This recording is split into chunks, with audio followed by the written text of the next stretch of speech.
بینەرانی عزیزی تەلەڤیزیۆنی کۆمەڵە، سڵاو ئەم کاتتان باش. هیوادارم لە هەر کوێهان ساغ و سلامەت و تەندروست بن. ئازیزان، من ئەم هەفتە لە جێگەی هاوڕێی هاوکارم مەحیەی ڕژی بەرنامەی دیالۆگتان پێشکەش دەکەم. بەرنامەی ئەم هەفتەی دیالۆگ لە دوو بەش پێک دێ. بەشی یەکەمی وتوێژەکە لەگەڵ بەڕێز کاک حەمید کەریمی هەڵسوڕاوی سیاسی و کرێکاری سەبارەت بە یەکی ئەیار ڕۆژی جیهانی کرێکار و بەشی دوومەکەی سەبارەتە بە دانوستانەکانی ئێران و ئەمریکا لەگەڵ بەڕێز لەیلا مرۆەتی لێکۆڵەری سیاسی. هیوادارمەوەش تا کۆتایی بینەر و بیسەریان بەرنامەیە بن. کاک حەمید، ئەم کاتت باش، سپاس بۆ ئامادەبوونت. زۆر سپاس بۆ جەنابت و بۆ هاوکارانی بەڕێز و سڵاو و ڕێزمەیە بۆ بینەرانی تەلەڤیزیۆنی کۆمەڵە. زۆر سپاس بۆ ئامادەبوونت. کاک حەمید، پێم خۆشە سەبارەت بە وەزعیەتی کرێکارانی ئێران بەگشتی و کرێکارانی کوردستان بە تایبەتی لە ئەوەڵی مانگی مەیگی ئەم ساڵدا بۆ بینەرانمان باس بکەن. ڕاستیەکەی وەزعی کرێکارانی ئێران و کوردستان زۆر لەوانەیە لێک جیان نەبن لەباری مەعیشەتی و کەم دەرامەدی و میزانی زۆری بێکاری. ئەمە وەزعیەتێکی واقعیەکە بەسەر هەموو کرێکارانی ئێران بە تایبەتی و کرێکارانی کوردستانیش تایبەتی تر هاتووە کە ئەم بێکاری و فەخر و فەلاکەت و ژیانێکی زۆر ناخۆش و بەڕاستی حەسب بکەی خانەوادەهای کرێکاری و خانەوادەهای زەحمەتکێشان و هەموو ئەمانە لە تەنگدەستی و فەقرێکی یەکجار زۆر خەریکن دەست و پەنجە نەرمەکەن و ژیانی خۆیان بەڕاستی ناکرێت ئینسان پێی بڵێ ژیانێکی مەمرە و بژیان ڕۆژانە هەیە و ئەیبەنە سەر و هیچ ئومیدێک یا هیچ ئایندەیەک بەڕاستی بۆ ئەوان لە حاڵی حازرە ڕەچاو ناکرێت کە ئەوەی بڵێ ئەم وەزعیەتێکی مۆقەتیە و هیوادارن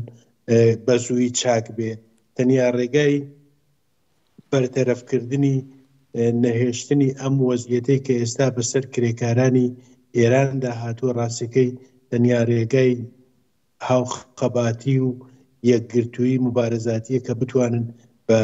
یەکگرتووی خۆیان بە دروستکردنی تەشەکولهای مستەقلی کارگەری و بتوانن داخوازیەکانی خۆیان بۆ نەهێشتنی بێکاری بۆ جبرانکردنەوەی فەقر و فەلاکەتێک کە ئێستا بەسەریاندا زاڵە تەنیا ڕێگایان ئەوەیە کە دەست بدەنە خەباتێکی یەکگرتووانە بۆ ئەوەی بتوانن دەوڵەت و کارفەرمایان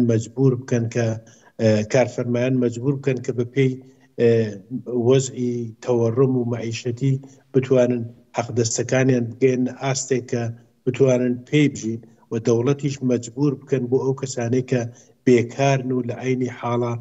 ژیانیان بەڕێناچێ هەم دەوڵەت مۆزەف بکەن کە ژیانیان تەمین بکە و لەلایەکی دیکەوە فشار بێنن کە دەوڵەت وادار بکەن بۆی کە کاریان بۆ تامین بکە و دابینکردنی کار دەبێت لە ئەولەویەتی داخوازیەکانی ئەوڕۆی کرێکاران بێت لە ئێران و لە کوردستانیش. لە کوردستان تۆزێک تایبەتی ترە، میزانی بێکاری زۆر لەسەرەوەترە و فەقر و فەلاکەت زیاترە. کرێکاران لە کوردستان مەجبورن ڕووبکەنە کارهایەکی سەخت و پڕ مەخاترە وەک کاری کۆڵبەری و کاری هاتوچوو لە مەرزەکان لە مەیدانی مین و تەقەی ڕاستەوخۆی هێزەکانی ڕژیم لەسەریان هەمیشە گیانیان لە خەتەرایە بۆ ئەوی بتوانن پاریوێکنان بێنەوە سەر سفرەی ماڵ و منداڵیان کە کۆڵبەری ڕاستیەکەی ئەبێ تەقبیح بکرێ، ئەبێ نەیەڵی کۆڵبەری بمێنێ و کرێکاران بتوانن خەبات بکەن بۆ ئەوەی کە ئەم دیاردەیە کە دیاردەی کۆڵبەریە هەم نەمێنێ هەم دەوڵەت مۆزەف بکەن کە تا کاریان بۆ دابینەکرێ لە نەوعێک بیمەی ئیجتیماعی یا حقوقی ئیجتیماعی بەرخوردار بن کە ژیانیان بەڕێ بچێەوە. تەنیا ڕێگاکەیشی وەک عەرزمکردن ئەوەیە بە خەبات و مبارزەی یەکگرتوانەی خۆیان ئەتوانن بۆ داخوازیانیان بدەن و ئەمە وەزعیەتێکە کە لە حاڵی حازرە کرێکارانی ئێران و کوردستانیش بەگشتی لەگەڵی ڕوبەڕوون و تەنیا ڕێگاکەشی وەک عەرزمکردن خەباتی یەکگرتوانەی کرێکارانە لە هەموو شار و شارۆچکەکانی کوردستان و ئێرانیش دەبێت دەست بدەنە دەستێک بۆ بتوانن ئەم خەباتیان بەسەرنجام بگەێن. بەڵێ کاک حامید زۆر جار لە شۆڕشی ژینادا باسەکریا ئەو جۆرەی کە چاوەڕوانی کرابوو کرێکاران لەگەڵ ئەو ئاخێزە جەماوەریە نەبوون. ئایا وایە یا بوو ئەگەر وابوو بوو؟ ڕاستیەکەی منیش زۆر جار ئەمەم بیستووە ئەم قسەیە ئەکرێ ئێمە ئەبێ تووش لێک جیا بکەینەوە، ئەویش ئەوەیە کە ئەو خەبات و تێکۆشانانەی کە ئەکرێ لە جامعە تێکۆشانێکی هەمەگیر هەیە کە شاملی هەموو خشت و ئاحادی جامعە ئەگرێتە بەر ئەس جملە کرێکارانیش. مەسەلەن وەک نمونە باسی بکەم لە ئامریکا ئەگەر لە بیرتان بێت چەند ساڵەوەی پێش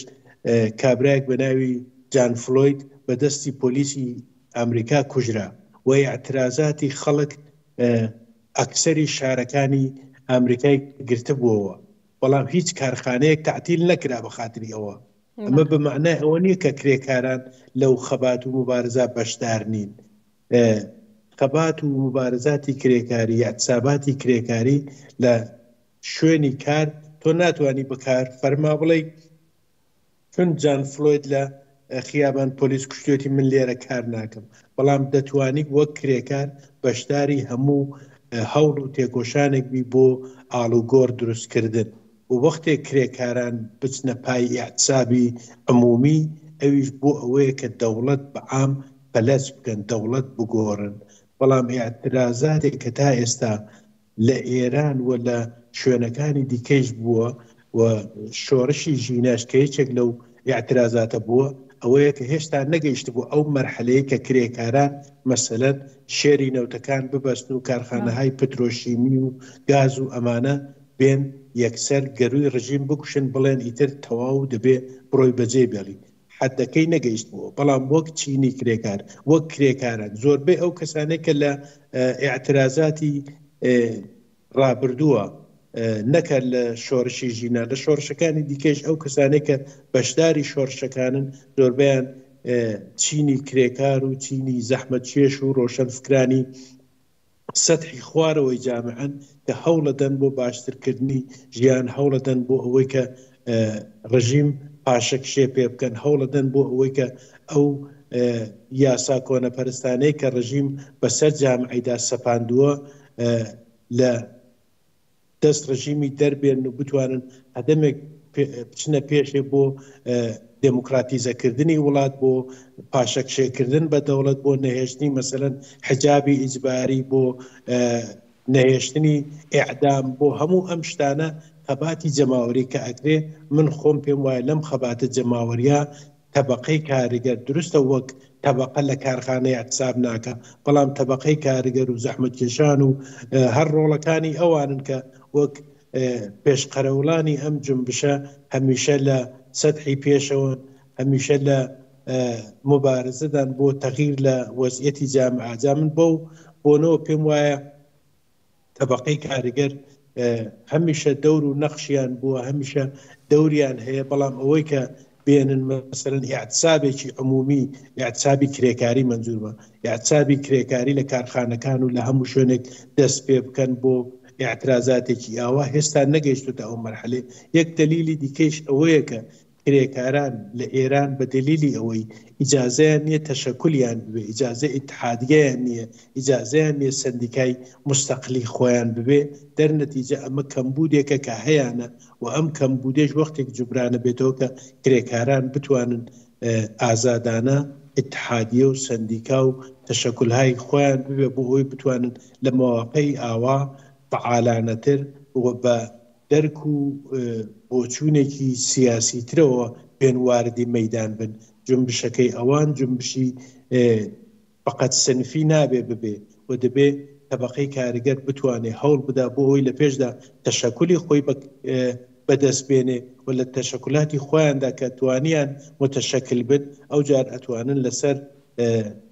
اعترازاتێکی وەک اعترازی عمومی وەک اعترازی جنبشی ژینە کە دێتە پێشێ ئەمانیش دەور و نەقشی خۆیان ببورن،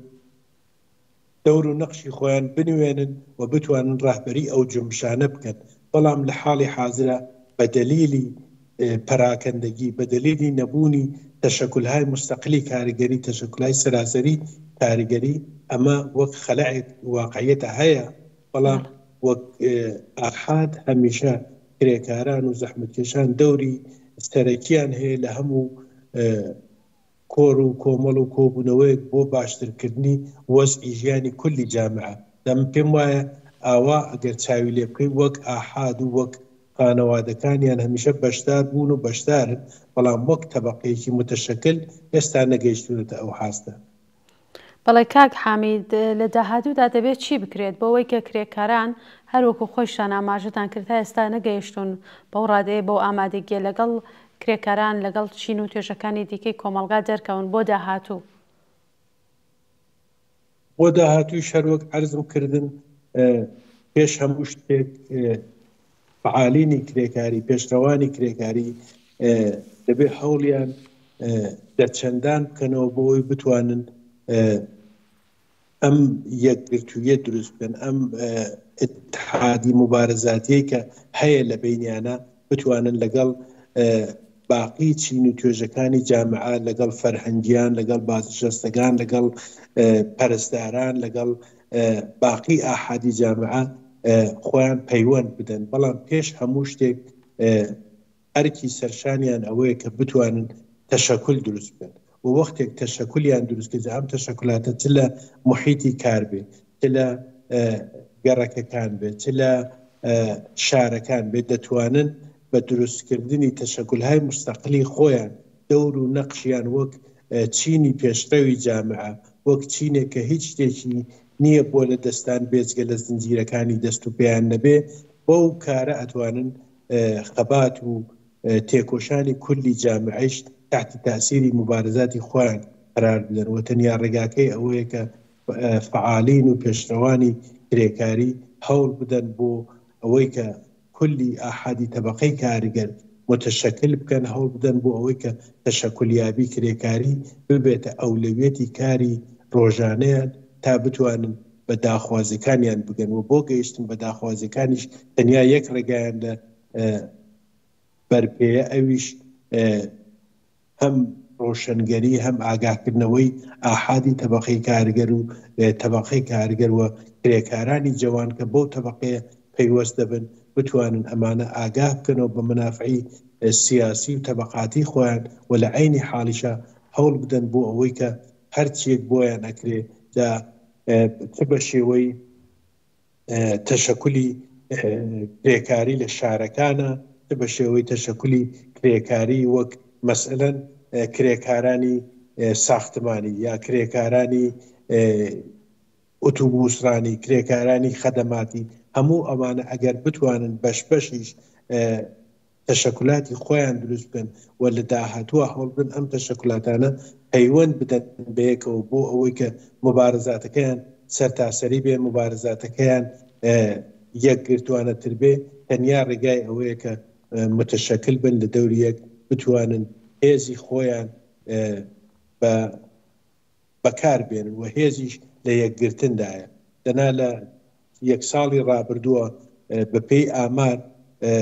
زیاتر لە 3000 اعتصاب و تەحەسونی کرێکاری ڕوویداوە لە ئێران، بەڵام ئەمانە بە دەلیلی ئەوەی متشەکل نییە، بە دەلیلی ئەوەی پەراکەندەن ئەوە نەیانتوانیوە بەو حەدە لە تەشەکل بگەن کە ئەم اعتصابانە کەنە سەرتاسەری، اعتصاباتەکانیان ڕەب بدەنەوە بە یەکتر و تا ئەمە بە سەرنجام نەگا اعتصابەکانیان هەر پەراکەندەیە، هەر داخوازیەکانیشان پەراکەندا بێت. بەڵام کە تەشەکل و هەمبەستەگیەکی سەرتاسەری دروست بکەن لە ناوخۆیانە، ئەتوانن دەور و نەقشیان دەچەندان بێ و ئەتوانن داخوازیەکانیان زۆر زووتر و باشتر بە سەرنجام بگەێنن. و هیوادارم پێشڕەوان و فعالینی کارگەری لە ساڵی داهاتووە هەوڵ بدەن بۆ ئەوەی کە بەم داخوازیانەی کە هەیەە تەنیا ڕێگاکەی ئەوەیە کە متشەکل بن و بە تەشەکولی یەکگرتوو و سەراسەری خۆیان بتوانن دەور و نەقشی زیاتر لە جارانیان ببێ. و هیوادارم ئەو ساڵیش لە ئەوەڵی مانگی مەی بە قەتنامەهای ڕوو بە پێش بتوانن بۆ بەدەستهێنانی ئەم ئامانجە یا گەیشتن بەم ئامانجە هەوڵ بدەن کە فعالین و تێکۆشەرانی کرێکاری ببنە پێشرەو بۆ هەموو جامعی ئێران و کوردستان. بەڵێ زۆر سپاس کاک حەمید، جارێکی تر سپاس بۆ ئێوەی عەزیز کە لەم بەرنامەیە بەشدار بوون. زۆر سپاس بۆ ئێوە و هەر لە ئێستاشەوە پیرۆزبایی ڕۆژی جیهانی کرێکار بە هەموو کرێکارانی ژن و پیا و لە سەر تاسەری دنیا و لە کوردستان و لە ئێرانیش بە تایبەتی پیرۆزبایی دەڵێم و هیوادارم ساڵی داهاتوو ساڵی بەردەستکەوت بێ بۆ هەموو کرێکاران و زەحمەتکێشان و ساڵی ڕوخانی ڕژیمی نەگریسی جمهوری ئیسلامی سەرکەوتوو بێ خەبات و تێکۆشانی کرێکارانی جیهان. زۆر سپاس، جارێکی تر پیرۆزباییەکی مەی لە ئێوەی عەزیز دەکەم. بەڵێ عەزیزان، سەرنجتان ڕادەکێشم بۆ بینینی بەشی دووهەمی وتوێژێک کە لەگەڵ لەیلا مەروەتی لێکۆڵەری سیاسی سەبارەت بە دانستانەکانی ئێران کراوە. فەرموون.